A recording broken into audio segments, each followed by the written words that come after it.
I'm Ryan Newman, and since I started with Indiana Donor Network and Driven to Save Lives, I found out that some people think that they can't be an organ donor. The truth is, anyone can sign up to be an organ donor. Anyone? Anyone? Are you sure? Yeah, I'm sure. Anyone can sign up to be an organ donor. So don't count yourself out because somebody's counting on you. Go to driventosavelives.org and sign up today. But my heart's going to you, Ryan. Love that shirt.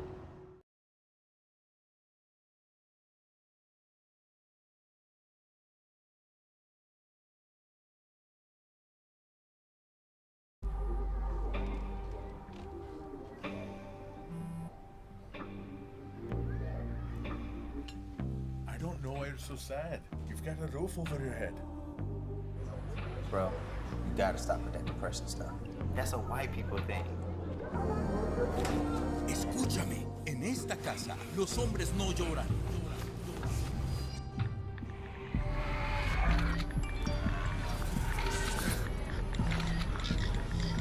You all right?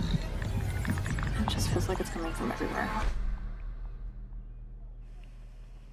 Do you want to talk about it? Thanks for hearing me out, bro. Appreciate it. You can talk to me if you're feeling sad. Whenever you need to talk, I'm here, okay?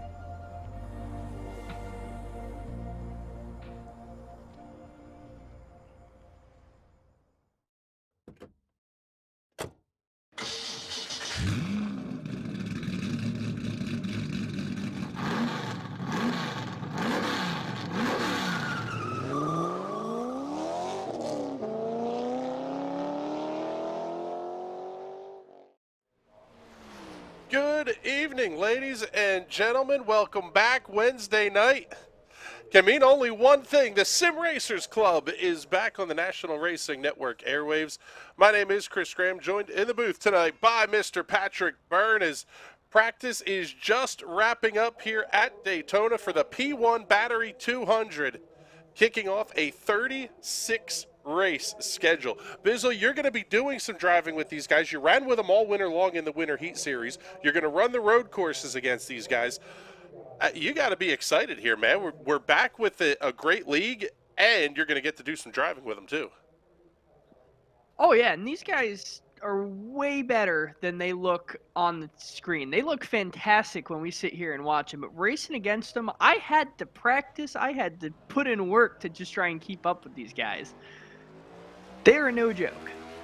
Especially at the plate tracks, we ran Daytona in the Winter Series, and you could throw a blanket over the top six in the field. We were all within a couple hundredths of each other, 4 wide across the line. It was incredible. So hoping to see a repeat of that tonight.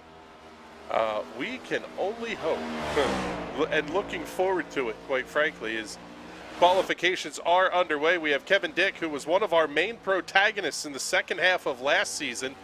Up on the screen also around the high side of the racetrack will be Will Worsler.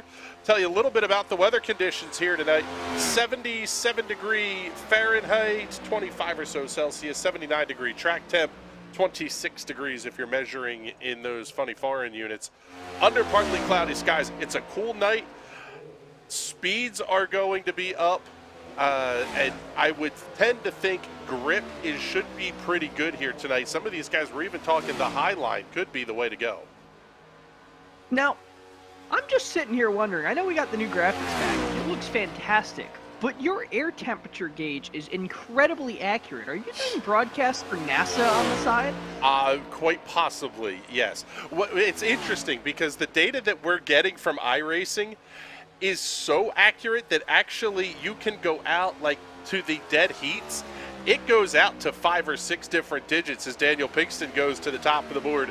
He'll be the first one to get a lap in here in qualifications. It will be 50.09. Well, Doug Mullins goes even faster. Now Will Worsler goes faster. 50.068, 178.265 miles per hour. Kevin Dick coming down across the line. We'll see if he's able to top that lap. And he is 50.021, 178.432 miles per hour. They're going to be about 20 or so mile an hour faster during the race. But these things are absolute bricks running by themselves. Troy Haight 1/100th off the pace. Brad Allison 15 thousandths, excuse me, off the pace. New fastest lap, no surprise here. Johnny Avila in the 63, new colors on the 63. The Intimidators out on the racetrack. We're going 1998 TNN with the broadcast graphics. He's going 1998 Dale Earnhardt Daytona 500 winning livery for the number 63.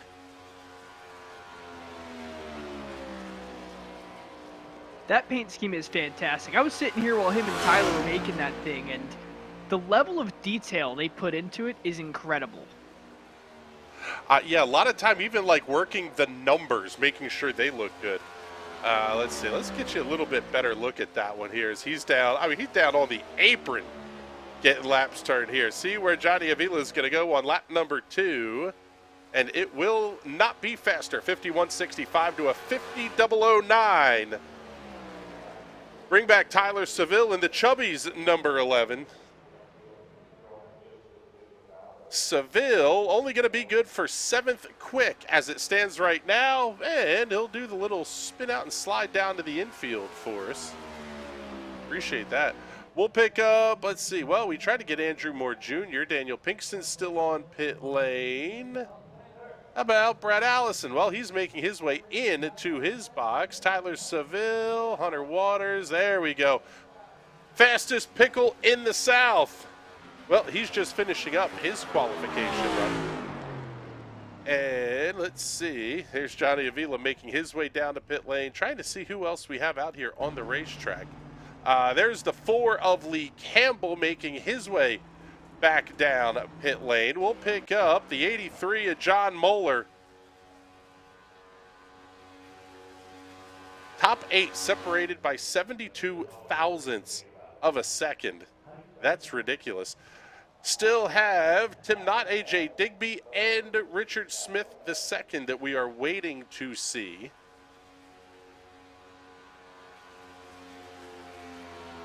Good lap time for the 87 of Justin Michael, series rookie, up to the 8th position. Seeing a little bit of a connection issue here for John Moeller. And Patrick, this is in the league rules, in fact.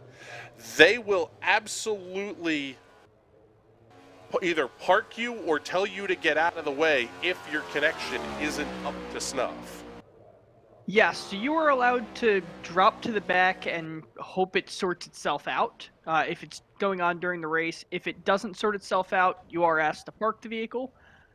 If you get disconnected, you're able to reconnect just once. You know, maybe your internet provider had a little bit of a hiccup. You can come back in, still run laps. If it happens a second time, you're parked for the night.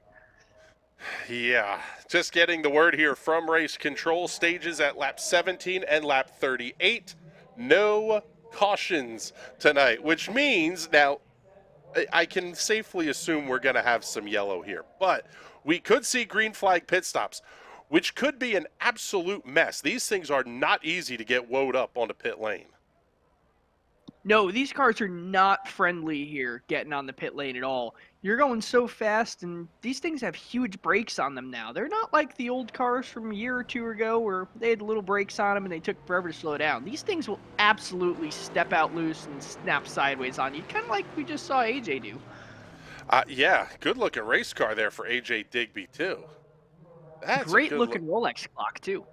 Yeah, good-looking Rolex clock. It figures everybody starts jumping out as soon as we go looking for them here. Just waiting on, I believe, the only car we could have left to qualify is Richard Smith II. He is not yet out on the racetrack. Richard Fletcher, I am going to be avoiding showing that paint scheme if at all possible. We will explain why. Fletch ran the cartoon anvil a lot last season. We like that paint scheme. Fletch going after an open wound here with his paint scheme choice for the night tonight.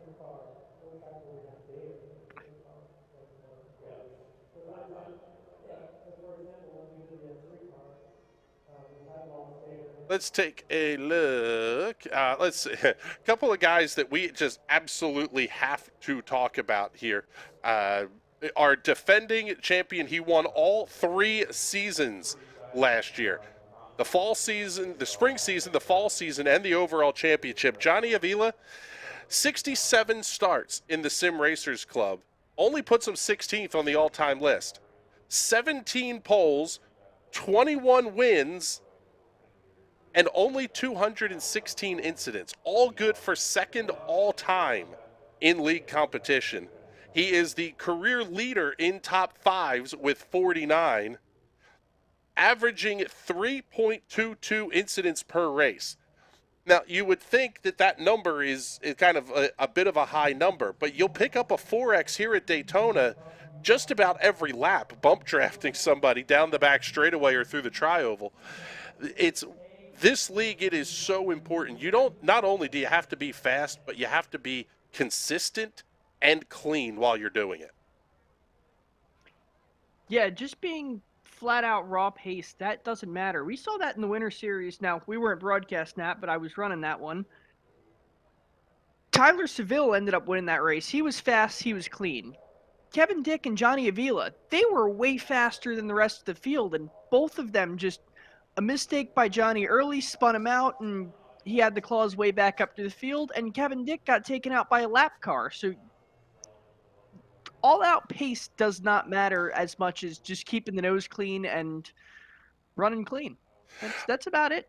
Well, don't wreck the car. you mentioned Tyler Seville. How about this? He is the all-time leader in starts in this league with 154 among active drivers. Now, we say not even active drivers with more than 10 starts. These are what these numbers are based off of. 154 starts, that's the all-time lead. 17,206 laps completed. He's led 1,166, completing 23,250 miles.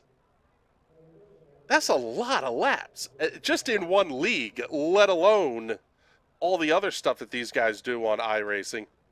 Leads about 6.75% of his laps, and he is best overall in incidents per race at 3.25.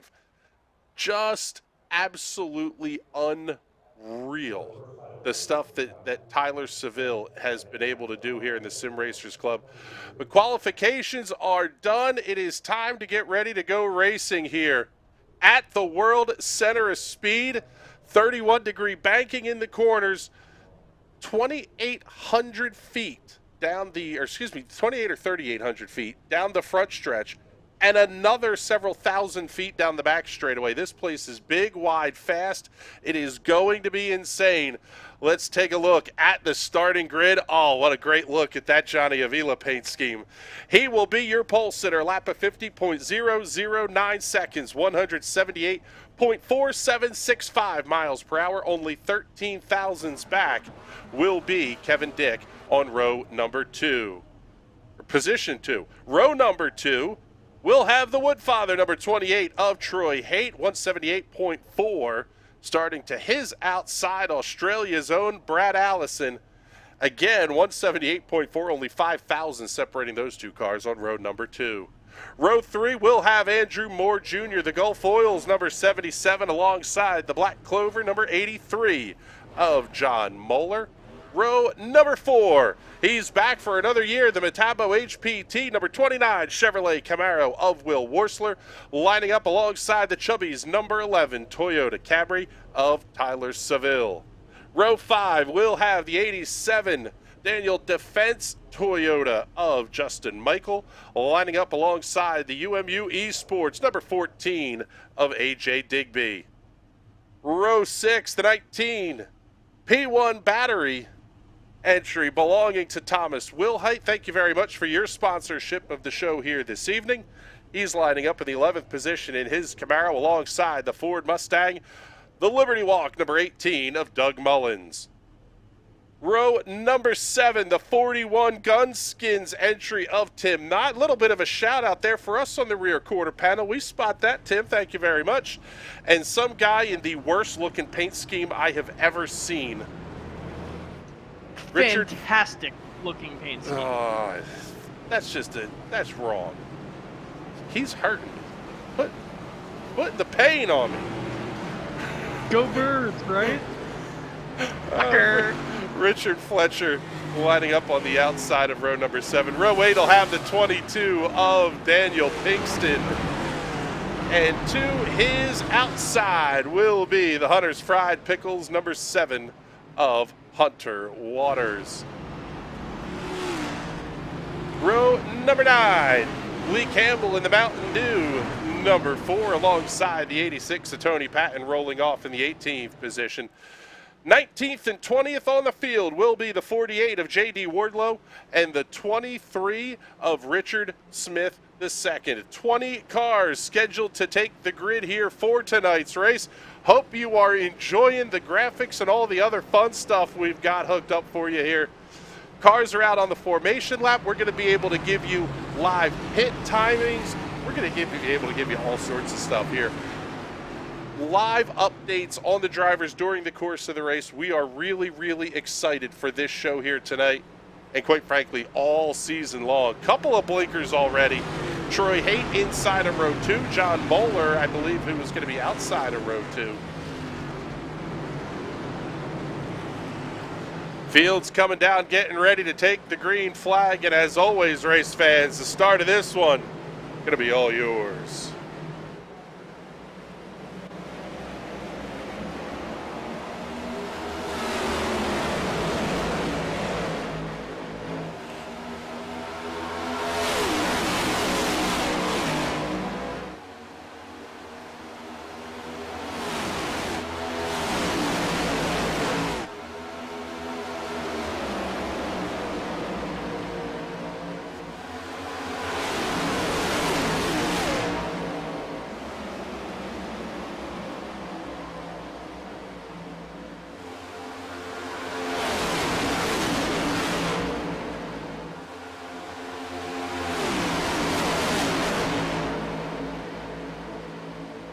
Field cleanly through lap number 1, at least off of turn number 4 they are. Johnny Avila will add 1 to his total and pick up another lap led here at the Sim Racers Club, and the season is underway. A little bit interesting here, Patrick. Already on lap 1, we're seeing these guys get down, get in line. This really is one of those things where it's a long race. I mean, it's not, 200 laps like they're going to do at Daytona, but the reality is 80 laps is a long way to go. You still got to get to lap 17 to even pick up any stage points. Yeah, it's a 200-mile race. So this is the same length they run in the Truck Series in the real world. It's about a 2-hour-long race. It's incredible. And sitting in your sim rig, I know a lot of these guys have fans or other comfort devices, but you're still sitting there gripping a wheel. It's trying to rip itself out of your hands the whole time, and you're sitting there sweating no matter how low you have the AC set to. Yeah, some of these... It's a hard one. I say some of these are difficult, to say the least. Want to make sure we get all the sponsor plugs and thank yous in here for the series as we get things rolling here. We'll kick things off with Sim Speed Shop. Big time prizes going out the door courtesy of Sim Speed Shop. Check them out. The steering wheels, the button boxes, all this stuff is really pretty fantastic. You can find them at simspeedshop.com. Northland Leisure putting up cash sponsorships for the stage winners again this season. You can find them at facebook.com/Northland Leisure. Realty Executive Saskatoon putting up some cash for the fastest lap award. Cash sponsor for the hard charger, and the biggest loser will be Custom Paints and Diecast. Thank you all very much for your support of the Sim Racers Club. Right now, the fastest lap presented by Realty Executives belongs to John Moeller, 186.483, set on lap number 2.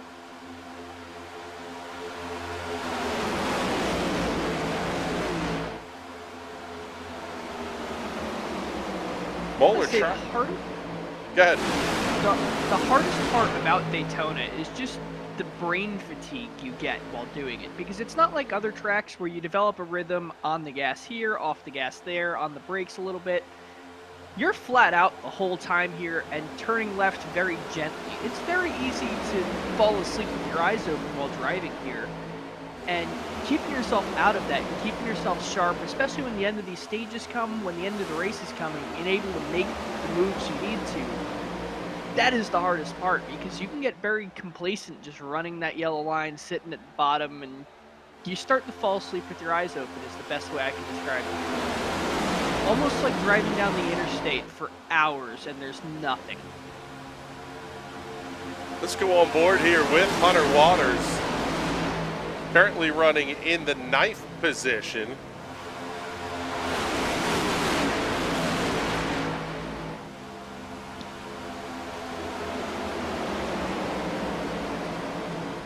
One of the things that, and I know it was true with the restrictor plates, I may be a little bit less true with the tapered spacers, but if you were catching up to somebody too quick, you would almost have to drag your brake a little bit. You couldn't back off the throttle, because once you had the motor all the way wound up, you did not want to give up any RPM. That's correct, and I still do it. Maybe it's just out of habit with the tapered spacer, or I haven't really noticed a difference, but I still just drag the brake ever so slightly. It seems to bog the car down a little less, since they are being choked out. Or I guess a lot of it. They cut the horsepower almost in half when they're on these plate tracks. Yeah, they're only down to like 500 or so horsepower, I think, here at Daytona and Talladega. Like 435. Yeah, it's something that is, I don't want to say minuscule, but very comparatively amongst the race car world. It's a low number, and they're still doing 180 mile an hour. 100 horsepower less than a GT3 car, which is not a lot of power when it comes to race cars. Johnny Avila has led every lap. Get to the spotlight box here on your race leader. He's led all 7, fastest lap of a 48.054. Haven't done this yet. Give us a shout out here in the comments. Let us know where you're watching from. If you're enjoying the show, we'd appreciate a like, maybe a share. Heck, even click the subscribe button if you're, whether it's YouTube or on Twitch. If you are so inclined, if you want to buy us a beer up here in the booth, the super chats are down there as well. I think we're going to call that the Bizzle Beer Fund for these races. Oh, yes, please. Save me some money. Forgot to buy beer for tonight's race, so I'm sitting here with a nice little chocolate. Yeah, I have a nice frosty glass of iced tea here as well. It's unseasonably warm for the middle of February here in beautiful southeastern Pennsylvania. Halfway through stage number 1, lap number 9 is up on the scoreboard. And just as quickly as he was the leader, now he's back to the 6th position. Will Worsler, Lee Campbell battling side by side. Worsler's up top. He's got the 87 of Justin Michael tucked right up underneath of his deck lid. Hunter Waters in the 4th position down on the inside. Avila giving the shove as well. These guys were doing some, I'm going to call it train drafting. We had tandem drafting years ago in the Cup Series. These guys were train drafting. 3 and 4 car shoves down the back straightaway. It looked absolutely terrifying how much those cars were moving around. Oh yeah, it's like a pack of angry squirrels out there. These cars do not like to go in a straight line when they're in the draft. They want to bobble and wiggle all around. Anything you tell it to do at the steering wheel, it goes, nah, I think I'll go this way instead. It's like driving a 40-year-old pickup truck down a dirt road full of potholes. It is almost impossible to drive, and these guys are doing it at 180, 190 miles an hour. Yeah, it's insane. Justin Michael now down to the inside. He's going to have the 4 and Campbell giving him the shove into the race lead. Will Worsler led the last lap. This time he's going to be lucky to cross the line in 5th. And there, you can see it there. Johnny Avila trying to give him the shove through the corners. These cars, they just do not want to move. It's almost like the way the bumpers square up, it's like it picks the back end of the car up off the ground. So any movement you make with the steering wheel is just exaggerated.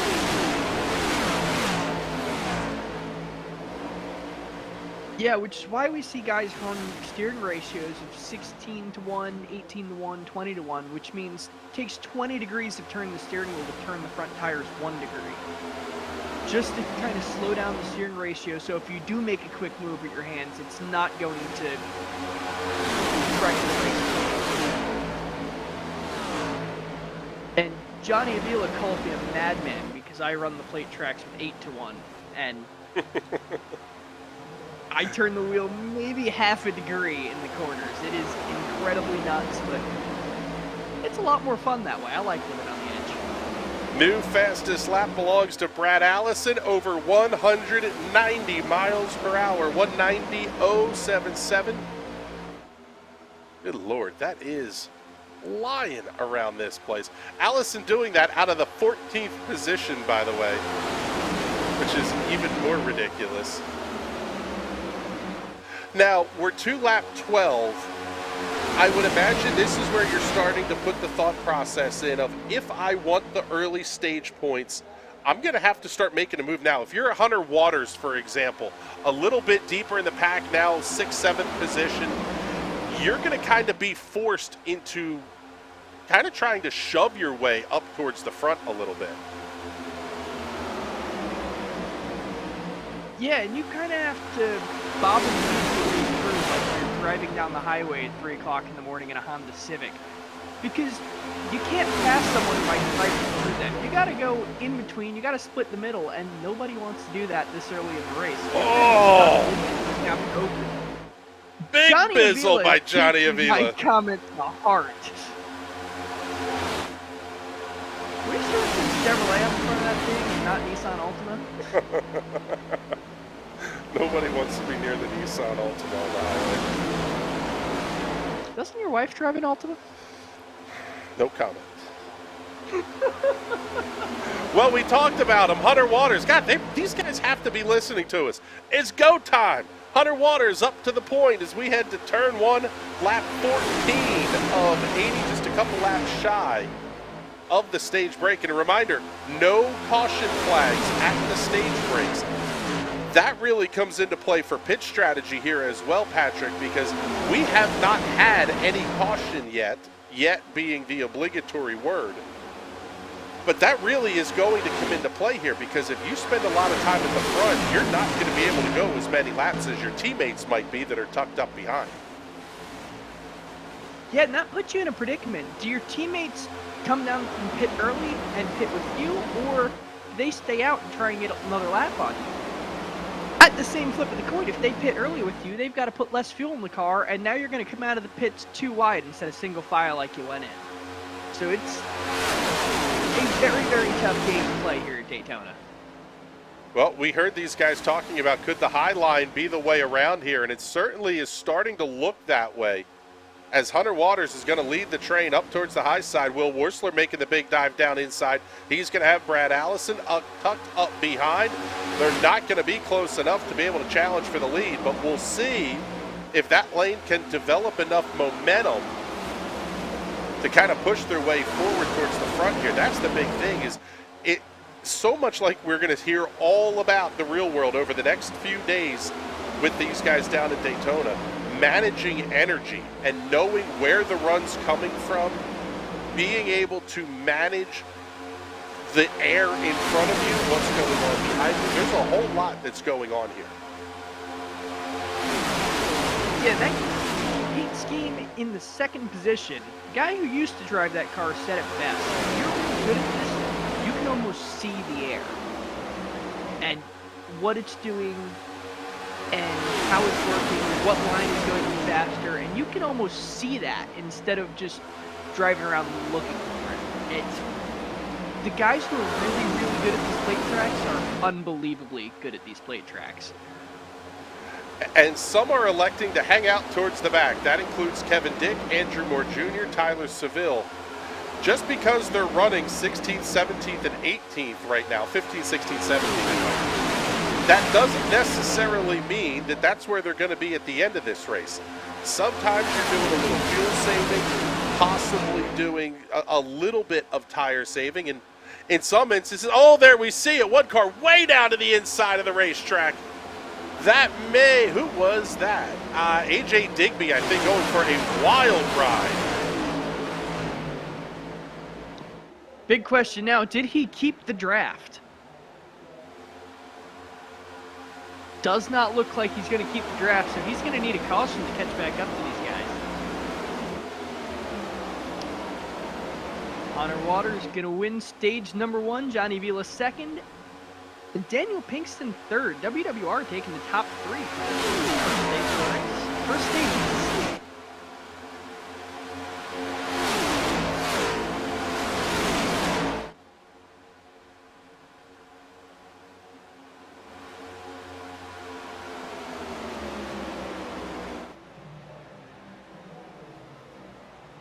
So first 10 bonus points of the season are going to go to that guy, Hunter Waters, picking up the Northland Leisure Stage win.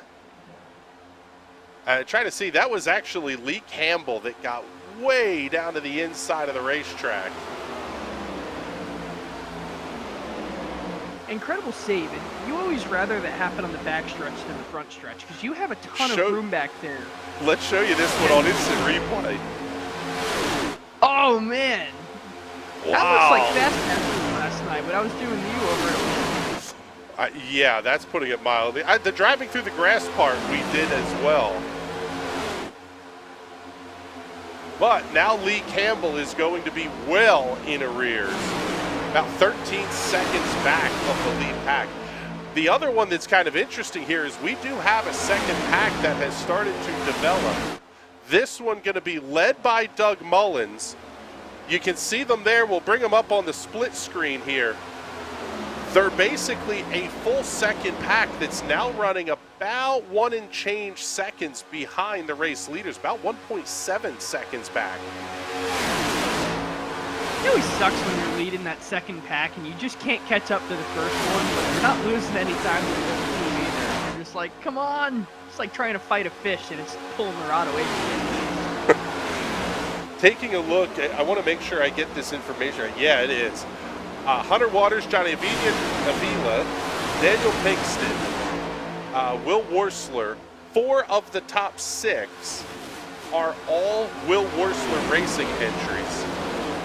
Now, they start to squirrel out a little bit, so this is going to let everybody start to pack back up. But this is where the having teammates part can really come into play as Tim Knott goes new fastest lap at 192 miles per hour. The having teammates deal can really be big here because these guys can try to break away at the front of the field a little bit and want to control their own destiny heading into these pit stops, which I would imagine we're probably not that far off from, probably the next, 10, 15 laps? Yeah, I would say between lap 30 and lap 40. I know a lot of guys are going to try and stretch it out to lap 40. This way they can split the race into 2s, but that's going to be tough. That's a long time to go on a tank. Daniel Pinkston bounced it off the outside safer barrier in turns 3 and 4 and lost a ton of ground.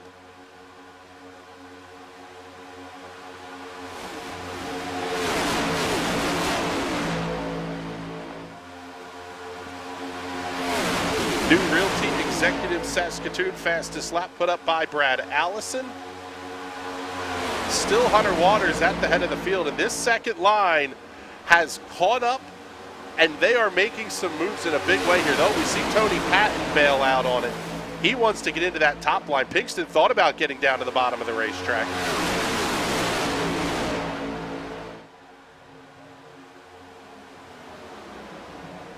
This is going to be interesting to watch here. 4th place, Tom Wilhite. Where does he decide to go? When does he make the move? He could cut down here in front of Daniel Pinkston, try to take that line. But man alive, those Will Worsler Racing guys just see it coming. They take all that energy away from Andrew Moore Jr. and Tim Knott on the top side of the racetrack. They're just going to serpentine their way around to make sure they protect their lead. They keep serpentining around like that. I don't think we're going to have to worry about race like this now. Very interesting discussion on the Dale Jr. download this week about the difference between Denny Hamlin and Joey Logano, and how basically Hamlin thinks that Logano is reckless because he'll make more than one move on the block. He obviously went to the Patrick Burns School of Plate Racing. But both of these guys, I would say, are equally as aggressive and as talented on the plate tracks. So how aggressive you want to be actually can come into play here, too.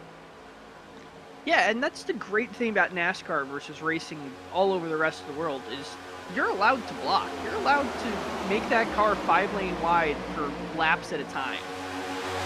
It's just a matter of the guy behind you doesn't necessarily have to check up if he gets a fender on your quarter. So how aggressive do you want to be? Do you want to go for the win on lap 24, or do you want to end up in the wall?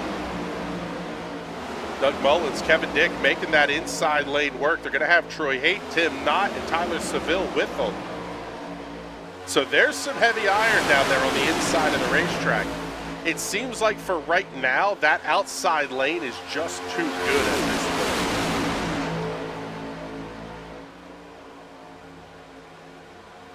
Yeah, it's always interesting to me how the outside lane is so much faster here, but this track is a lot tighter than Talladega, so if you're down there on the bottom, you're scrubbing off 2-3 miles an hour by holding the car against that yellow line. That's why in qualifying, we don't hug the yellow line the whole way around. We actually let the car drift up about 1.5 lanes coming off of turn 2. Just because it scrubs just the littlest amount of speed off to hold it right against the yellow line. There is so much to driving at this track and doing it quickly that just the length of the race. It's funny, we were having this discussion during the Fast Masters race last night of I'm running the farthest inside you can possibly run. We'll put it that way. And I'm trying to figure out where I'm 2/10 off. You can actually cost yourself time taking the shortest way around because it's less overall efficiency. Yeah, because even though you cut 100 feet off the lap, if you scrub 1 mile an hour off, that's, I'm trying to do the feet per second, but probably about 100 feet a second. So,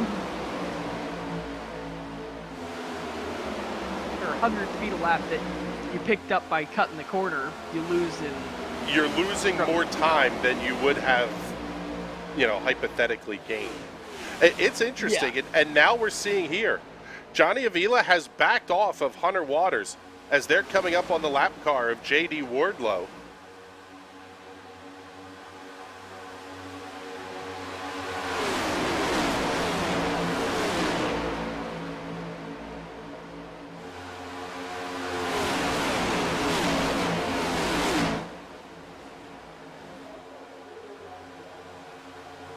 Avila thought about the move. Waters gets up top to block. This is going to be a big opening for Tom Wilhite. How much of a shove is he going to get up the inside of the racetrack? It's going to be a good one. Wilhite to second. Can he get the lead off at 2? It's going to be tight. Already up to the lead.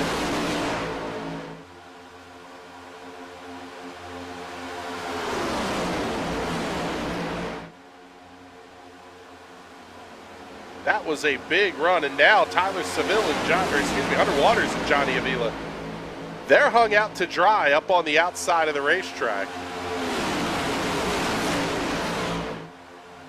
Yeah, and when you're up there, you're kind of screwed. You're looking for the first opening you can kind of jut into, but sometimes that gap is closing so quickly, it's dangerous to jump down there, so you just left hung out to dry until you get to the back of the pack.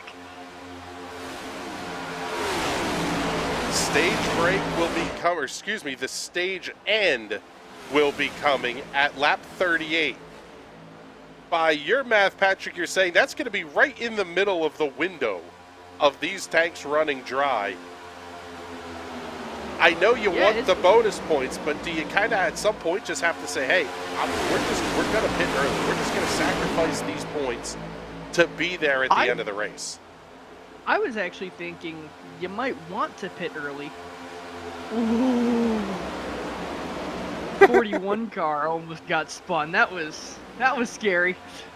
I was thinking you almost want to pit early because everyone else is probably going to be caught out to pit right on that stage lap or the lap before the stage.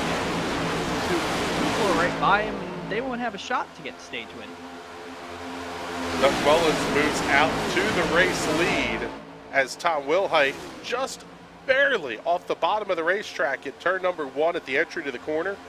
That gave everybody a shot to come past him. He's going to try to get tucked in line now, and he will do so, but back in the 7th position. Take a look at your simspeedshop.com race summary. 5 different leaders tonight over 7 lead changes. Knocking on wood, no cautions for no laps. Brad Allison, your fastest lap of the race, 192.049 miles per hour. We say that, now we have 8 lead changes as Doug Mullins has taken over the race. It's still amongst 5 drivers.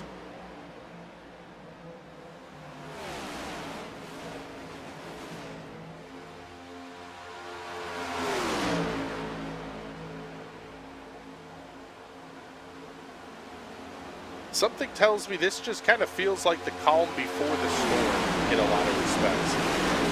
You're going to have to, if you're going to pit early, you're going to make the move, and then everybody's going to kind of scramble how they're getting on and off of pit road.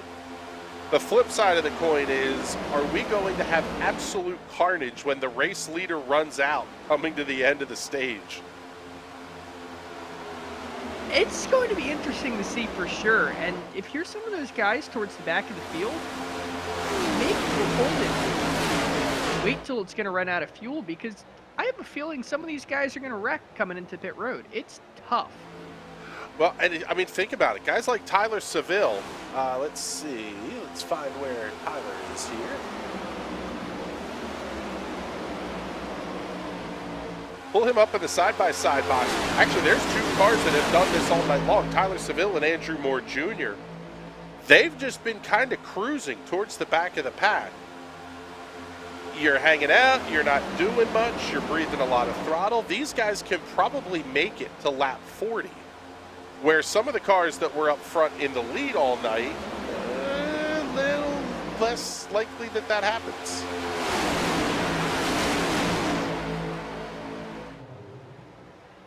Yeah, so I almost say when cars are starting to come in, you start seeing the messages come up that, hey, 18 car pitting in, 52 car pitting in.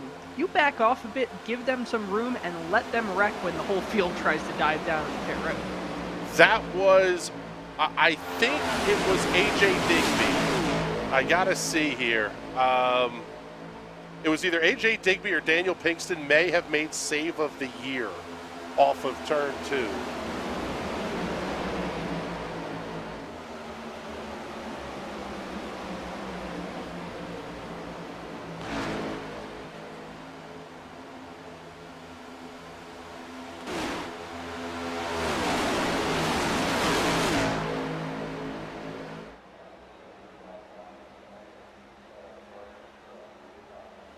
Yes, it was Daniel Pinkston, and let's get this one queued up from the overhead shot here, because this must be pretty good if you're saying it's save of the year in race number 1 of the season.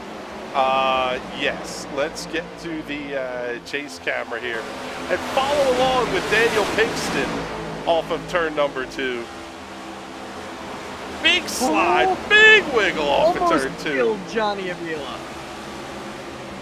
And absolutely no lift, which is the best part of that.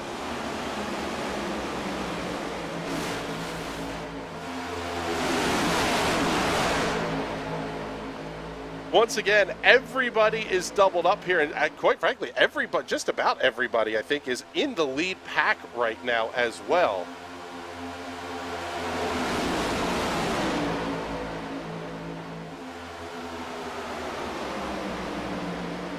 New race leader at the front of the field as Kevin Dick takes the point to knock up on the outside of the racetrack. Daniel Pinkston was sideways off of turn 2 a couple of laps ago. He's now up to the 4th. Oh, wow, buddy. Man, he did it again off of turn 4. Good Lord, man. I just watched the whole field wreck 4 times, and every single car is still out there running in a pack. And none of them lifted. That's the best part. Absolutely no lift. This is Daytona. You don't lift to Daytona.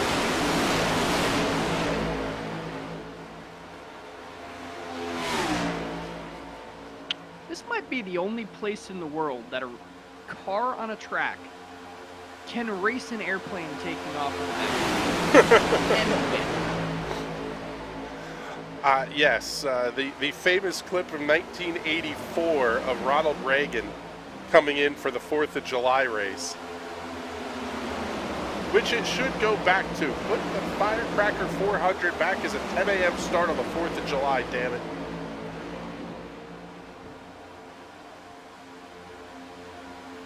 I have to pay attention to the comments board. Miss Nikki Worsler is checking in the comments. Checked in a few minutes ago here. Let's get this one up here, giving some Go WWR love.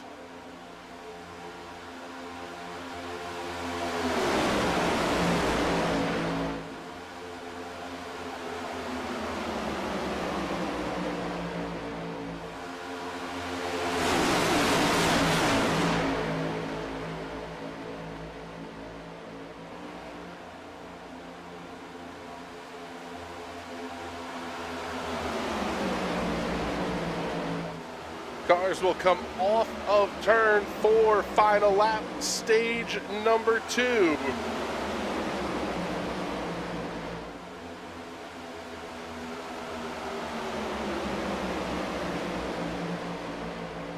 Right now, it's going to be Tim Knott at the head of the field.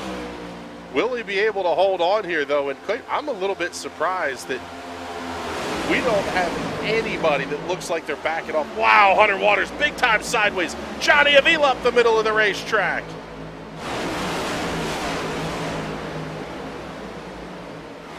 Avila wants the stage points and he wants them bad. Daniel Pinkston trying to make the outside lane work. Who's it going to be down to the start-finish line? Green and white checkered will go in the air this time by, and Tim Knott picks up the win in stage number 2.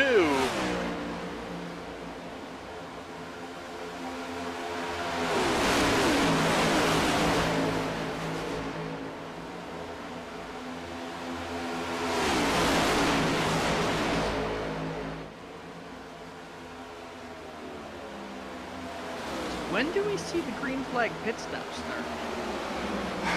You're blowing my numbers out in the water. I would tend to think you're probably going to see them, if not this lap. Even if you're a couple of laps to the good here, that means you're going to be a couple of laps good at the end of the race as well. And here we go. They're starting right now. Tim Knott will be the first down pit lane. Daniel Pinkston is going to join him, and caution is out. Yellow flag is out on the speedway. J.D. Wardlow is on pit lane. And Tim Knott, yeah, they're going to have to come all the way through. We'll see if we get word from race control here on the reason for the caution flag.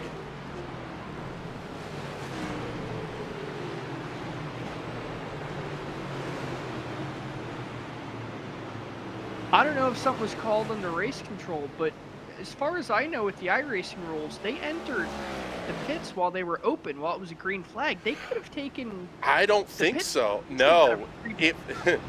If you enter... See, this is where the difference between the real world and the iRacing world comes into play. In the real world, they're probably going to let you get away with servicing the car when you're that close to the line, because there's just no way you're going to safely get back on the racetrack. In the iRacing world, you had better go all the way through your pit box. But man, now this is interesting. Lap 40, it is halfway, and pit stops are underway. You'll see all the cars come down pit lane.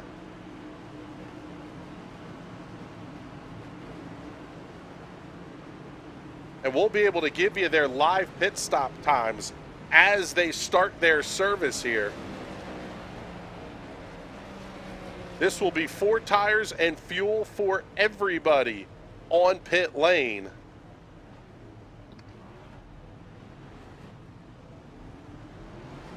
Kevin Dick down and away, 14.58 seconds, 14.90 for Troy Haight, 15.15 for Mullins, Andrew Moore Jr., 14.92, Johnny Avila, 15.70. And all those names will disappear as they start to make their way off of the pit lane.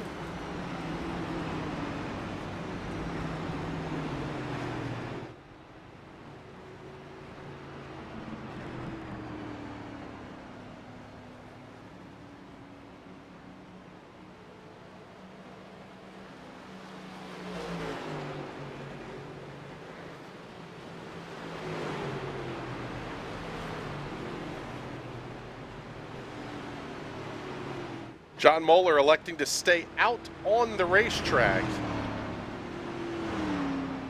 So he will be able to take the wave around and get himself back on the lead lap.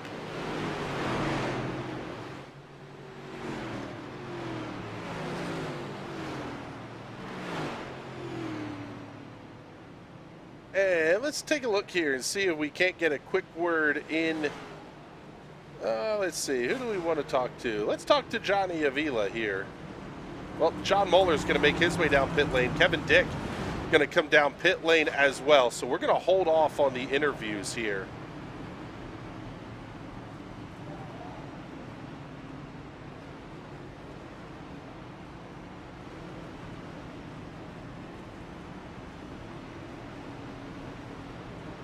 Yeah, Johnny Avila coming back in, Kevin Dick stopping. This is the splash and dash to kind of guarantee yourself the ability to make it to the end on fuel here. And let's talk to Johnny Avila here. He's going to be restarting, looks like in the 9th position. And I'll tell you what, Johnny, the car's been a hot rod tonight. A little bit surprised we haven't seen a caution flag yet. Yeah, it was pretty smooth sailing. Everybody's just being patient, you know, taking it easy. It is a long race, so it's good to see people are racing with head on their shoulders. At some point, though, now we're past halfway, the head on the shoulders kind of goes out the window, I would imagine. Yeah. But fuel is still really tight, so you'll probably see me chill out for a minute and then go at it later on. All right, buddy. Well, good luck the rest of the way here, and thank you for taking a minute to chat with us. Anytime, guys. So there you go. There's Johnny Avila. Interesting hearing that fuel is still tight. I don't see how fuel is still tight, quite frankly, as we are getting ready to come back to green flag racing. He might be saying it's tight in case of a overtime situation. That could be. The green flag goes back in the air. Troy Haight leading the field to green. One thing to note is we do have the choose rule in the Sim Racers Club, and you saw just about everyone chose the bottom line there. I don't know if I would have. If I saw everyone in front of me at the bottom, I think I'd go to the top and try my chances up there. Well, I wonder if that's not a result of if you hit at the 1 lap to go, you don't get to choose. Oh, maybe. Because you have to come across the start-finish line. It's almost like you're choosing the inside by default. Because you have to come in, basically, the way the Sim Racers Club works, the rule is everybody at the start-finish line must be committed to a lane. If you're on pit lane, you've committed to the lane. Yeah, you either need to be against the wall or against the yellow line. If you're anywhere in the middle, you get an EOL for that. So I guess being in the pit lane is below the yellow line, and that means inside line.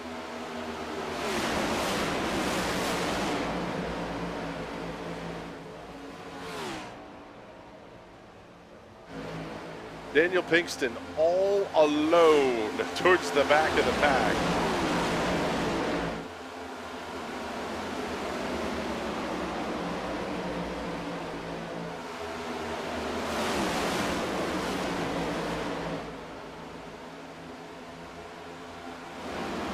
Let's take a look here. 1-5, Mr. Thomas. Will Haight, and let's go on board with one of our race sponsors for the night.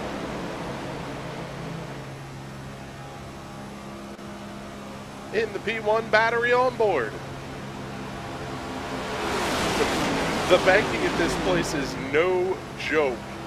31 degrees of banking. You almost can't walk up it. The banking in the tri-oval is not nearly as steep as the corners, and that is a hike to walk from the yellow line up. It is. Now, I don't consider myself a professional hiker or mountain climber by any means, but if I was, I could probably still say it's difficult.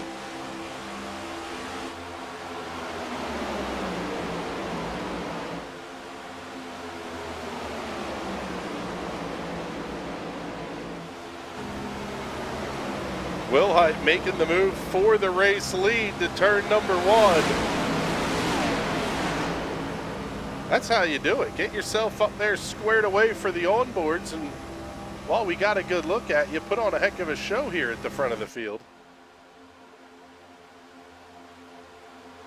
Wilhite to the race lead. Mullins down to the inside. It's going to be Lee Campbell tucked up behind Wilhite into 3. Man, Will Worsler giving a huge shove to Mullins down the back straightaway.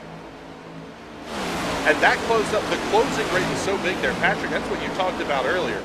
The closing rate was so big that Lee Campbell didn't have an opportunity to get down to the inside lane. Yeah, you can play that rearview mirror all you want, but you can't beat a massive run no matter what you do. Unless you want to have direct race car.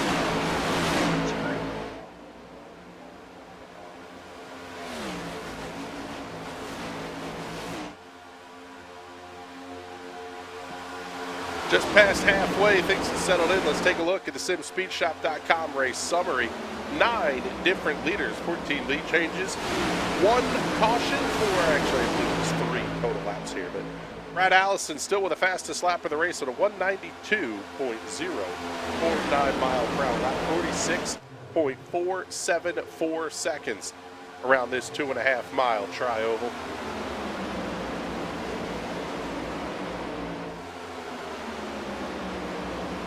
I would imagine if these guys are concerned about fuel, especially for the green-white checker, we're probably going to see a lot of this single file racing throughout the field until it becomes go time. And I guess the question then becomes, when is go time?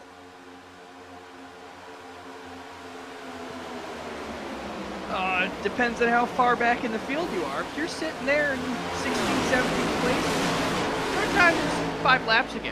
You're up there at the front, you're still just sitting pretty and waiting for your spotter to say 10 to go. And even if you are in 16th, when everybody else starts playing grab ass with 10 to go, you've got a really good shot at getting up to the front of the field. That's just the way the big hole in the air works. Yeah, and if you are really precise, really trusting, and frankly an idiot, you can shoot it right up the center in between both lines of cars. And that is a huge low pressure zone, and it will suck you the whole way through. We saw Johnny Avila working that. Oh yeah, it's fantastically fast, but kind of dumb. I don't recommend it unless it's a white flag. Well, the top lane is definitely working as Brad Allison and Johnny Avila, Hunter Waters, AJ Digby, Richard Fletcher have made the hole themselves and gone absolutely straight through it. Those 5 cars went from being about 11th on the grid to the top 5 in the race in a couple of corners. Fletcher not able to get down on that inside lane though. He's going to be up top with Brad Allison, with Tony Patton.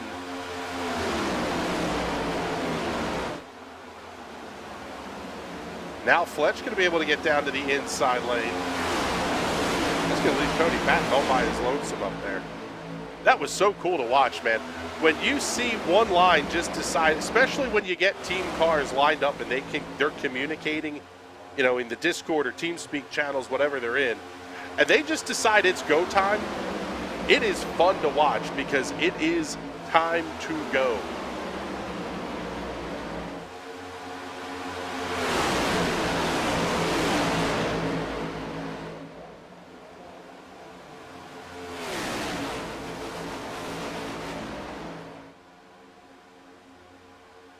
Towards the back of the pack, Tyler Seville getting out of line up on the outside of the racetrack.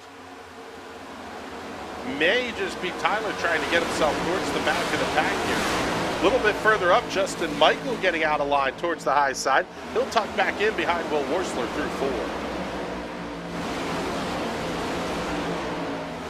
Sometimes that move at this point in the race, Patrick, almost you're just putting feelers out. Like, is anybody going to go with me? Am I going to have some help out here?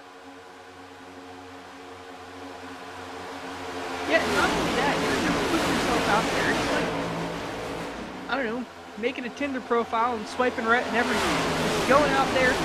I'm here. I want to run high. Someone run high with me. And eventually someone will take the bait. Someone will jump up there with you and push you up to the front. The Mike Barry strategy, as it's called. That is the Mike Barry strategy. I've watched him sit there for about an hour and a half doom scrolling. I'm like, dude, relax. He's not even watching to defend himself either. Johnny Avila to the race lead. Brad Allison working the outside lane with him. Allison's going to have Doug Mullins. Hunter Waters tucked up behind Avila. Big Will Worsler racing party here towards the front of the field. In fact, it's going to be 1, 2,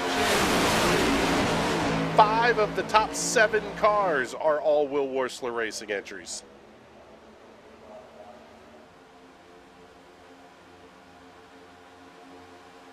Now, this is a 36 race schedule for the Sim Racers Club this year, but it's broken down into 3 12-week segments with 1 drop week in each of the 12. There are also some scheduled off weeks during the season as well.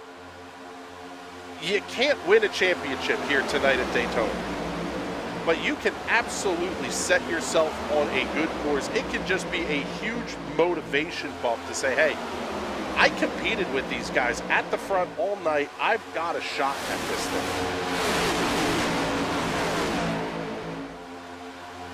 Yeah, and if you win this race, that allows you to, if you run all 12 races, your drop week can then become one of the tracks you're not good at. You don't have to put in all the practice. If you hate, I don't know, you hate Atlanta, you don't have to put all the practice in for Atlanta. You can just let that one ride and just get a couple points for that and let it just drop. So it's a huge refresher to come in and finish one nice and early.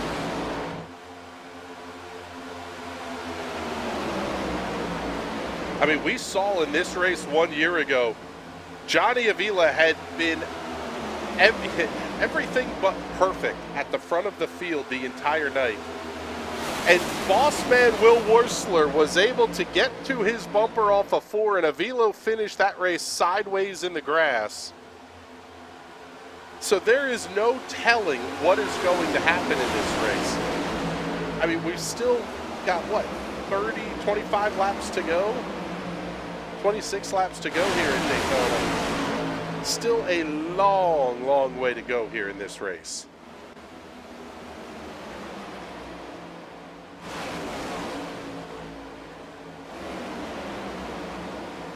Richard Fletcher going to get a little bit of drafting help here from Johnny Avila and Hunter Waters. We'll see if they'll be able to make the shove up to the front of the field.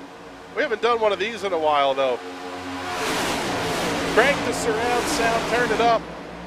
Let's go ahead and get loud here with the Sim Racers Club.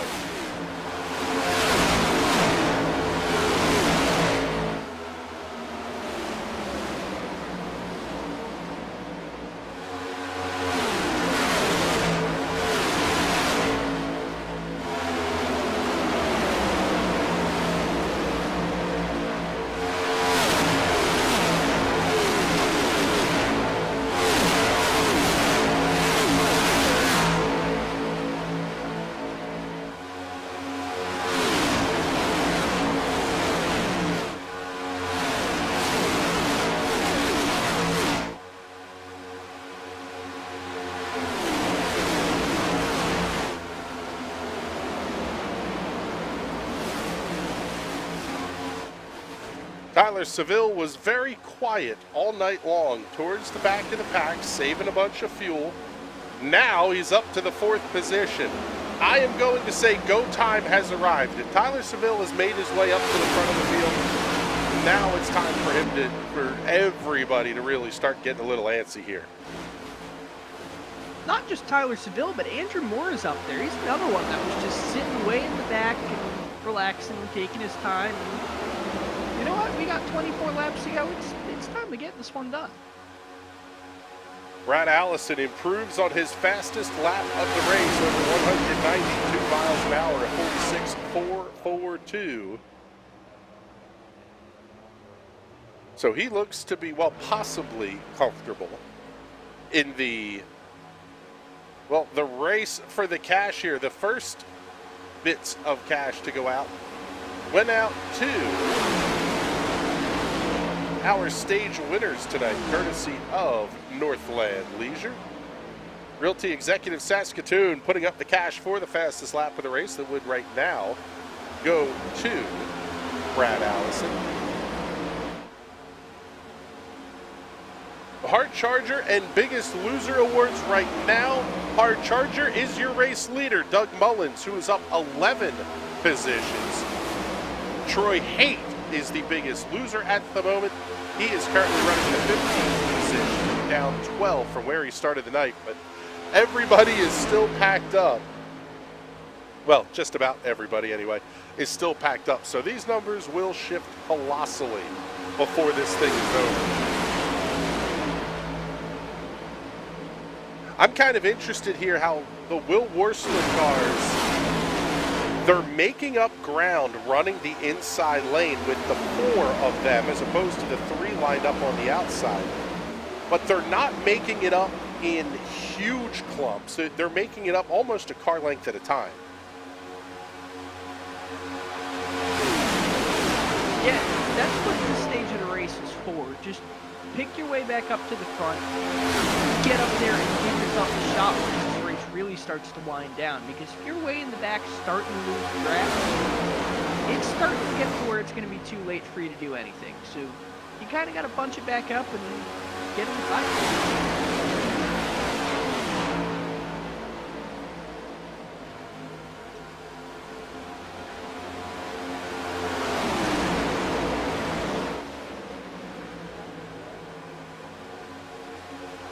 This time by the line, 20 laps to go. Seville, Fletcher, Mullins, Avila, Dick, your top 5.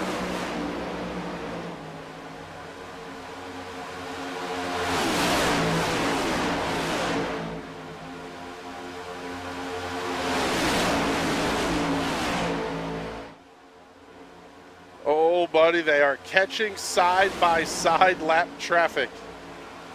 They will get out of the way. The problem is it's still 2x2 at the front of the field. So when they get there, it will be a 3-wide pass here coming around these lap cars.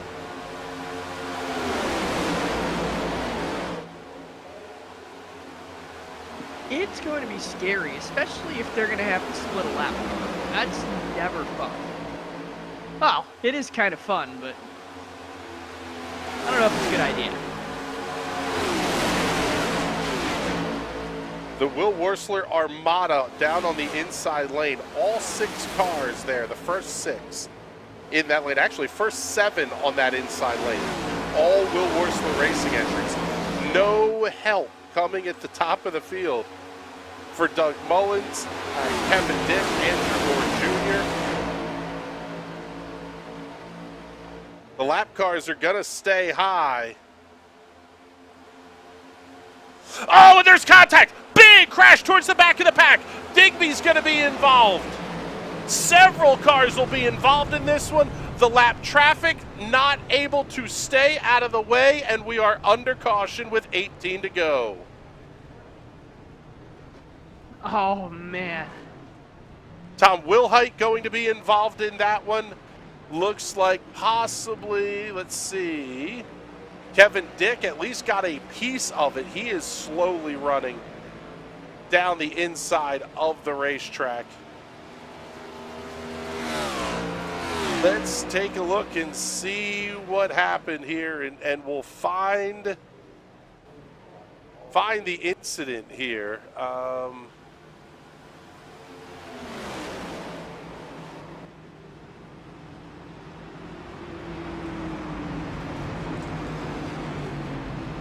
We'll take a look this one overhead from the NRN drone. And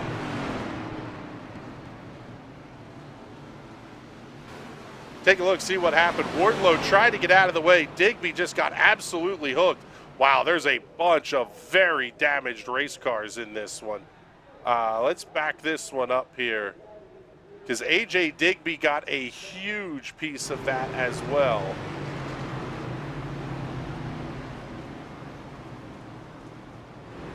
Kevin Dick, Andrew Moore Jr. involved, Troy Haight. The car that started it all looks to be the least damaged in the incident. Quite possibly. Several cars going to make their way down pit lane. Let's see, Tyler Seville, Brad Allison, Andrew Moore Jr., Justin Michael on pit lane as well. Some of these will be extended repairs.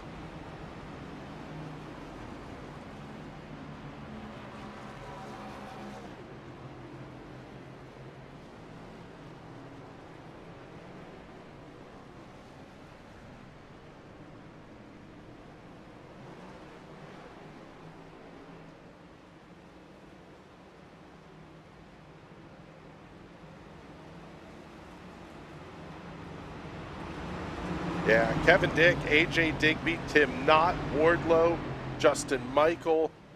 A lot of these cars will have extended stints here on pit lane.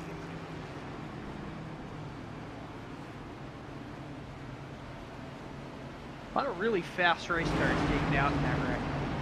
Yeah, there was a lot of really good race cars that were involved in that incident.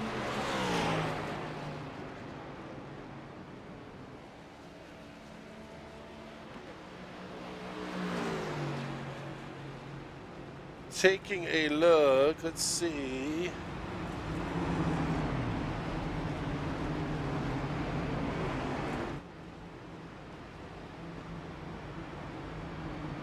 We'll see if we can get a quick word in here with AJ Digby. And unfortunately, it looks like AJ will be out of this race here. And AJ, unfortunately, tough break for you there going out here under this second caution of the night. Yeah, I'm going to try to get what I can repaired. Still have 3 minutes of optional, basically, so I'm probably pretty toasted. But felt really strong all night and was just biding my time. Finally was making my way up to the front. And per usual, lap cars get involved and block and do whatever else that wrecks all the good cars up front. So hopefully I can get this thing kind of fixed. Probably need another full caution in order for that to happen. But we're going to try to keep this thing as much in the fight as we can, pick up whatever points we can, but it's disappointing, obviously, to get caught up in other people's crap. But we have a lot of fast cars at WWR, and a good number of them are still in it with clean cars, and obviously going to be cheering and pulling for them if I can't get myself back up in there. All right, buddy. Well, thank you much. We appreciate you checking in with us here. Tough luck. Hopefully we're talking to you in better circumstances next week. Yeah, thank you. Lot more composed than I would have been. That is for sure. He's a very experienced guy, though, and he knows it's only the first race of the season. There's no reason to get out there and get angry just yet. He's gotta come back and try and win it next week. Something tells me we're not done with the hurt feelings yet either here, as we're going to be down to 15 laps to go as the iRacing safety truck makes the hard left-hand turn down pit lane. Green flag will go back in the air. We are underway here once again at Daytona. Johnny Avila able to clear easily down to the inside. Hunter Waters, being the good teammate, gives him the spot there. Oh man, they're already starting to get a little bit testy. Not sure if that was left side loving from Doug Mullins or roadside romance from Hunter Waters, but a little bit of contact already into turn number one.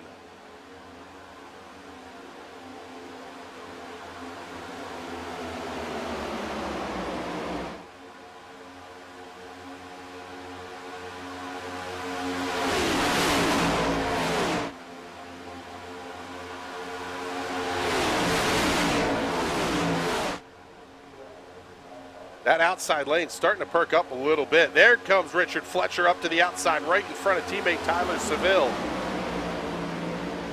He wants to get to the front.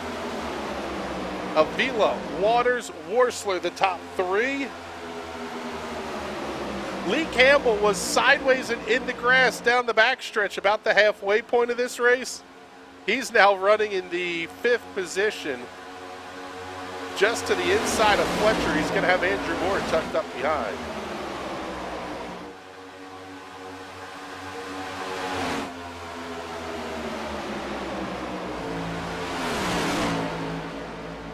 I'd love to see Andrew Fletcher take Chiefs well, Richard Fletcher, yes, he could take he could pull the Kansas City Chiefs, quite frankly, a team that not a ton of people thought had a chance on Super Bowl Sunday. Well, I thought they had. The Eagles are in Philadelphia. Philadelphia is known for dropping the ball right at the end of sporting events. That is whether it be very dropping the correct. ball, missing the puck, holding. Yes. Fumbling away and touchdown. Yes. I shouldn't say these things. I'm moving what, an hour from Philadelphia? That is correct. Good, I get to watch Philadelphia lose firsthand. 12 to go, and Fletcher to the head of the line. I'll tell you what, I might hate the paint scheme, but it would be very cool to see Richard Fletcher pick up a win here at Daytona. He truly had the cartoon anvil over his head last season. Anything that could happen poorly, it happened for Fletcher.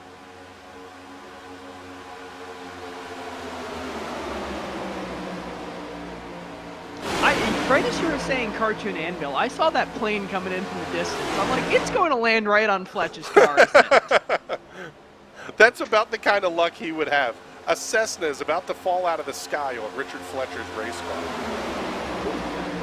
Not wishing ill will on him, because we do like the guy. Now, I tell you what, he's got a heck of a pusher here in Johnny Avila. This might be the biggest party that Will Worsler Racing has ever thrown if they can get Richard Fletcher into victory lane here at Daytona. But sometimes that can also come back to bite you a little bit. Only because you can almost get like locked on, target acquisition syndrome. You have your guy that you're pushing and you just miss the fact that the lead is going away because the freight train's coming on the outside of the race. Yeah, and it's just like I was talking at the beginning of the race. You get that brain fog, you start falling asleep behind the wheel with your eyes open. You can forget you're in a race. I've done it before, and all of a sudden I'm getting freight train, I'm in 10th place, and you kind of snap out of it. Go, what the hell? Yeah, with 3 to go and no way to get back to the front.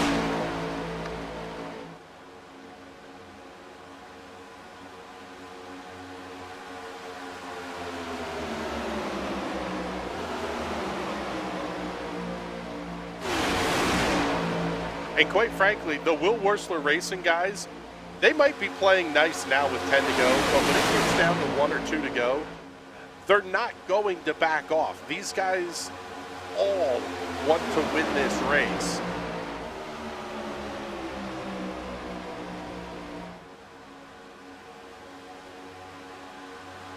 I mean, for a guy like Hunter Waters, this could be a catalyst towards a first season championship run, because that first season's only 12 weeks long. It's almost like running an iRacing official series. You can't afford to give up points in any of those 12. Maybe one with the drop week, but after that, you don't want your drop week to be here at Daytona where you're finishing 15th because you just kind of were hanging out to help the teammate.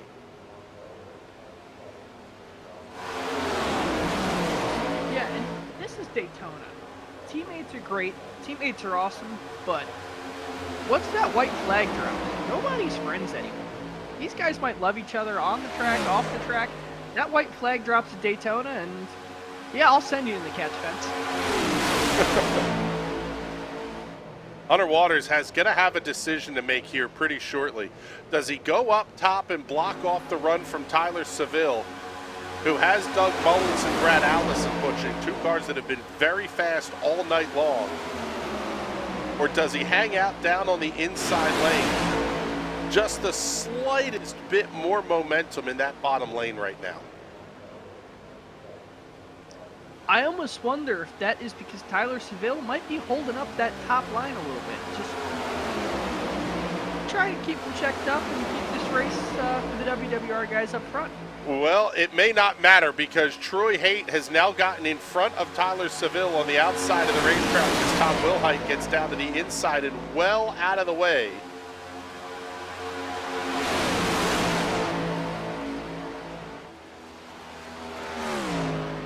Man, even up here in the booth, like, the blood pressure is definitely starting to pick up here.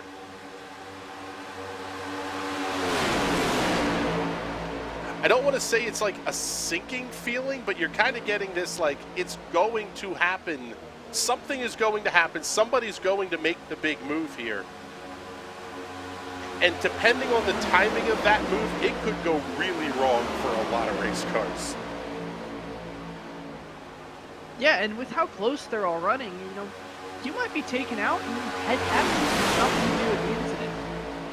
And with so few laps to go in the race, you kind of see red when you see cars start crashing in front of you, and you think it's Days of Thunder and try and floor your way through the incident and just end up making it worse. Well, yeah, that Aiden Millward was joking about that in a video he released today on YouTube, that the yellow flag means slow down everywhere but in iRacing, in which case it means foot to the floor and start saying prayers. I don't think I've ever heard a more true statement. On board here with Johnny Avila.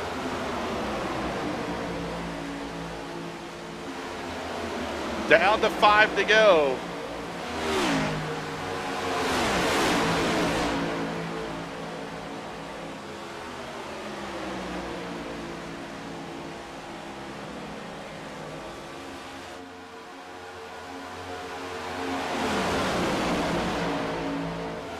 Lap traffic up on the... Oh, there's contact! Seville and Worsler going around in the infield.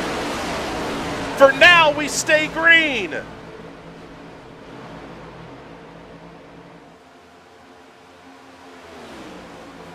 And everyone is kind of spread apart, which means someone's going to get a huge freight train kind of run on these top 4 guys.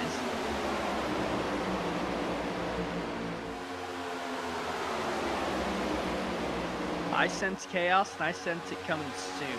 Here's the Hot Shoe Raceway instant replay down in the lower right. Will Worsler and Tyler Seville able to keep it off the fence? Nice job there by Tyler Seville, but unfortunately... If he can keep it on the lead lap, and the caution were to come out, he's still in this fight. He's just got to keep it on the lead lap. Yeah, because we do have overtime. Yes, Nicky Worsler, that is Fletch in the lead, coming to 3 to go.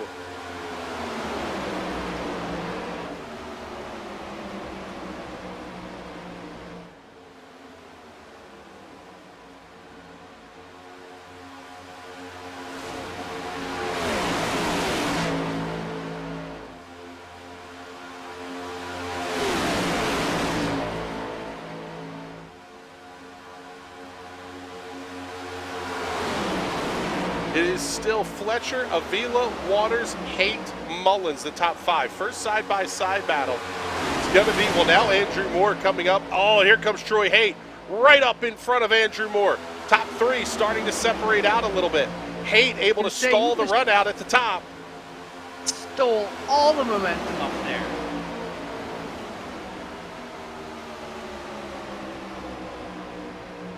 Two to go at Daytona.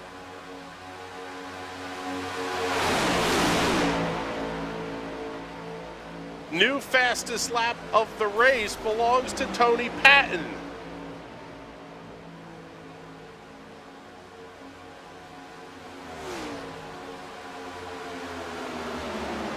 192.749. Good Lord, these cars are getting fast. Doug Mullins coming around Andrew Moore. They're trying to get that top line hooked up, but it may not work. Troy Haight wants a piece on the outside of the racetrack. He has absolutely no help, but it is coming. White flag is out, 1 to go at Daytona. Can Fletcher hold on for another 2 and change miles? Man, that gap is huge. Is it going to be too big of a gap? Johnny Avila getting really ballsy with the shunts. They're not even bumps, they're shunts. Just trying to keep Fletch out there in front. Through 3 and 4 for the final time. Fletcher able to hold the line. Here they come, fanning out, checkered flag in the air. The Daytona 200 to Richard Fletcher. Kansas City Chiefs win it again.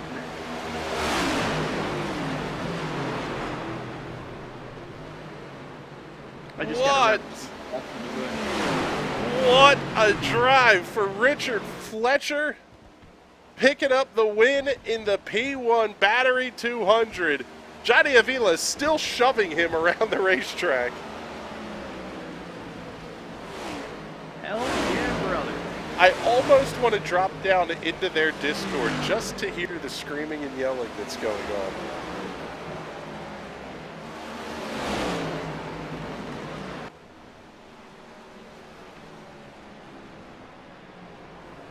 What a drive.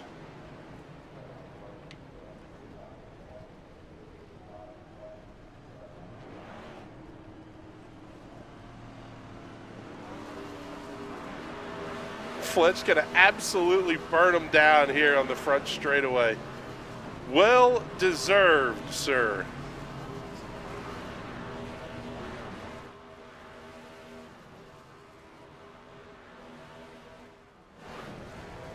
There's the Will Wursler party. Hunter Waters coming in there and wrecking him. Oh, that was Will Wursler. Yeah, that car is going to be absolutely junked when it heads over to Daytona, USA.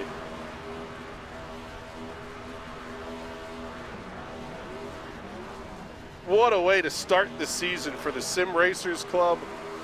While they continue their festivities, let's take a look at your official results.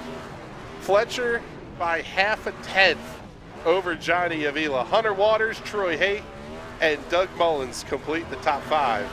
Andrew Moore Jr., Lee Campbell, Kevin Dick, Tony Patton, and Brad Allison back through 10th. Only a half second separating those top 10. 11 through 20 tonight, Will Wursler, Daniel Pinkston, AJ Digby, Justin Michael, and Tyler Seville rounding out the cars on the lead lap. John Molerton not finishing 1 lap down. Tom Wilhite 6 laps behind. JD Wardlow 26 laps down, and Richard Smith II, unfortunately not getting a lap in here this evening.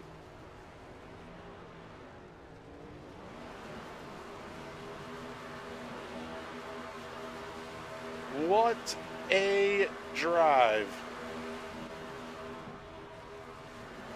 I'll tell you what, I am pretty jacked up for Fletch here. After a season of heartbreak, comes in and wins the first race of the year. Yeah, Nicky Wursler pretty jacked up here too.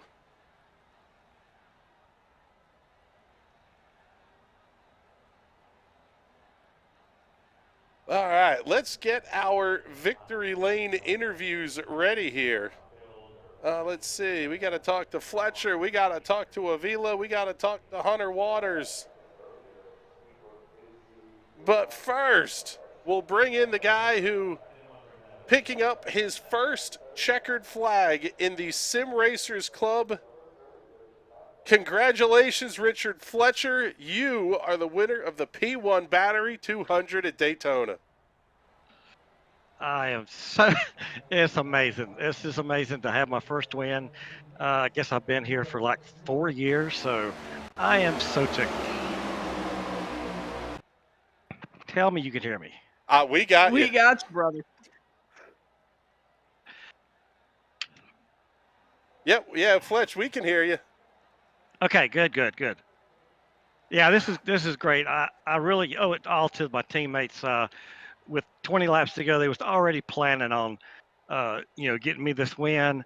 Uh, everybody said, we'll crash for you. So they made it for me. They made it happen. I appreciate it. I'll tell you what, I was joking with you beforehand that I absolutely hated the paint scheme, but I'll tell you what, trophies on the side of the car look a whole lot better than the cartoon anvil you carried around last year. This has to be so huge. Just from a momentum standpoint of every week the rest of this season now, you're going in going, man, I got to win. Absolutely. It's a great way to start the season. At least I know that for the first week, I'm the best in the league. so, so I'm just so happy. I'm gonna celebrate like I just won the Super Bowl. Yeah, you're still rubbing it in, man. I'm sorry, I'm rubbing it in. I'm sorry. Man, but go ahead. I had everybody. I mean, every person on our team was coaching me. It was just amazing how much teamwork we had. So I went to the team. So it's just like Patrick Mahomes saying, "You can't win without a team." And so that's what I did. I won with the team. Yeah, and you guys threw a hell of a party there in Victory Lane. We're going to let you go here to go enjoy it with these guys. But before we do, get all those big sponsor plugs and thank yous in. I want to thank WWR. It's the only reason that I'm here is because of them. Nikki, I could hear her screaming in the background, so I appreciate her enthusiasm and support. Go Chiefs, and we'll be here next week. All right, buddy. That is awesome. Thank you much for hanging out with us. We appreciate it. And something tells me that's not the only good conversation we're going to have with Richard Fletcher here this season. Let's bring in our runner-up finisher here tonight, Mr. Johnny Avila. And I'll tell you what, bud, you had some fun out here tonight pushing Fletch around the victory lane. Well, yeah, the thing is, we always work as a team. I know if it was the other way around, Fletch would be pushing the heck out of me, so just repaying the favor. This was a race that when we were down to about 15 to go, Fletch gets out to the lead, 10 to go, whatever it was. And I'm looking at this going, at some point, this is fixing to get wild. Coming off of turn 4, it started to get a little bit crazy, but you really didn't have to worry much. All you had to do was stay fixated on that bumper in front of you. I swear, I was like a bull chasing a red flag with that red car in front of me. But it's a great race. I freaking love plate racing with these guys. It's just the organization and the teamwork. We always got each other's backs. So it's a great group. And a very clean race, too, which is always a bonus here.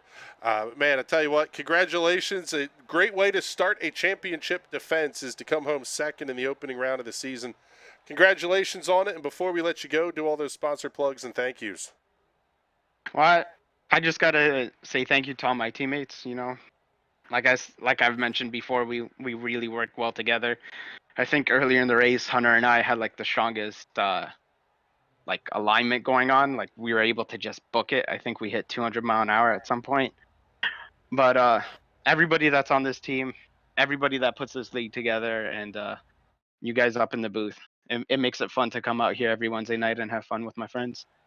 Well, we appreciate you coming and hanging out with us here, brother. This was a fun one. I am glad we got to call this one, that's for sure. And let's see. There we go. Now I can drag people around again. All right, let's bring up our third place finisher here tonight, Mr. Hunter Waters. And, man, you guys, the Will Worsler Racing team was really good tonight. We heard that out of Fletch and Johnny. But there was a whole lot going on, maybe even more so from your perspective running third, because you're kind of running interference for some of the lines that we're developing on the outside there. Yeah, it definitely felt like I was patrolling for some weather balloons in third place there. Just kind of keeping my eye out for everything that was going on. Obviously, having the team in mind, I was able to get some good points with I believe I won the first stage, I think, and I know where I wound up the second stage, but I figure, second or third, anything would be good points wise. And if Johnny ended up accidentally causing an accident with Richard or anything, I would take the win. So, I just wanted to try to do what I could for the team there in that situation over those last few laps. I honestly thought we should have gone up to the high side. Maybe we could have pulled a little bit, but ended up everything working out fine. It's interesting that you already are talking about the championship a little bit here, because that's something that we mentioned during the broadcast, was that this can really be a catalyst to a great season, and you're carrying a lot of points out of this race tonight. You've got to be feeling good here, knowing not only is Daytona not a drop week, it was a huge points night for you. Oh yeah, absolutely. The mindset really, you come into, these kinds of races, maybe, a Bristol or Martinsville expecting the worst, hoping for the best, and to come away with anything, better than mediocre, usually everybody's going to take. So, yeah, this is 10 times out of 10 going to take the points away like this, especially with how competitive this league is, with this race not going to be a drop week for me, and as you're saying, even going to be a little bit of a boost points wise. That can just, that can be a huge difference with how competitive everybody is in this league. Well, it was a fun one to watch tonight for sure. And before we let you go, do all those big sponsor plugs and thank yous. Yeah, of course, just got to shout out, Will Worsler Racing. Glad to see Doug Mullins back too. I like him a lot, so it's good to see that Honda back on the track. Maybe he can get in talks with Steve O'Donnell and everybody, and get some real life action going on. But just appreciate being back. I didn't race as much in that winter series that these guys put on, but I'm sure that was great. These guys put on a great league. I look forward to, Sam and Jordan, all the effort they put in, and, watching the videos and everything. So I just got to appreciate that. And of course, you guys with your broadcast is fantastic. So just shout out to everybody on the team. Number one shout out, of course, going to be Richard Fletcher getting that win. That's huge. That's awesome. We couldn't be more happy and proud. Every single person on the team, and probably in the league rooting for Fletch. So it's always good to see.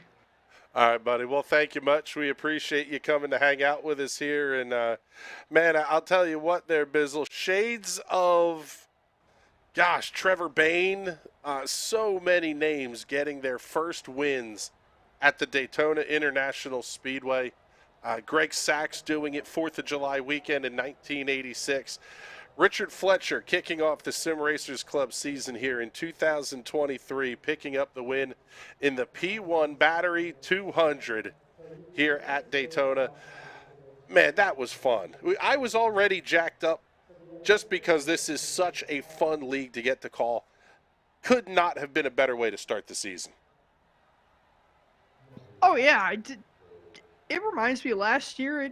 I was missing this series, calling these races, and they just showed me why. These guys are fantastic to just watch run around these tracks, especially Daytona. They're so clean. It's really refreshing after going and watching some of the official races and spotting for some of my buddies. There's actually people on iRacing that know how to drive, and all of them are here in this league. It seems like the great vast majority of them were here in this league tonight. Man alive, what a fantastic show. We've got more coming up tomorrow night. It will be the doubleheader of U.S. open wheel racing action, USF 2000's Indy Pro, the top 2 rungs of the American open wheel ladder that you are legally allowed to broadcast on iRacing. Their top split races are right here on the National Racing Network. We mentioned it last week, the Silver Crown Series coming back on Monday nights. I am so excited that we're going to be able to have the Silver Crowns back on the airwaves again. Tomorrow night, we're making another announcement. It's week number 10. That means our second new content announcement coming for 2023 Season 2. Interesting time slots, interesting series, kind of right up our alley. I cannot wait than what we get to show for you here on NRN coming up. But with that, time for us, for Patrick and I, to get the heck on out of here. The great show tonight. We thank you all so much for coming and hanging out with us. For Patrick and everybody here at NRN that makes these shows happen, my name is Chris Graham. Thank you so much for hanging out with us. We will talk to you all soon. Have a great night, everybody.